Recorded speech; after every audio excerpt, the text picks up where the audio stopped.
From complexity to simplicity, we have made maths easy. Welcome to Philemathics series. Subscribe now and let's make mathematics an exciting journey together.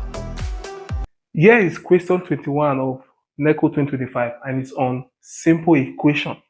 It says solve x minus 6 over 3 equals x minus 4 over 4.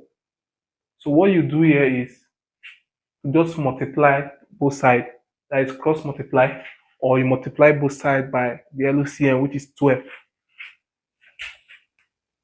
So if I cross multiply, I'll have 4x minus 6, and if this multiply this will be 3x minus 4. So open bracket, I have 4x minus 24, open bracket 3x minus 12. Collect like terms. So this can come here, I'll have 4x minus 3x, and this can go here. This changes to plus. So I have 24 minus 12.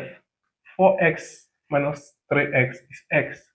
24 minus 12 is 12. So the answer is C. Thank you for watching.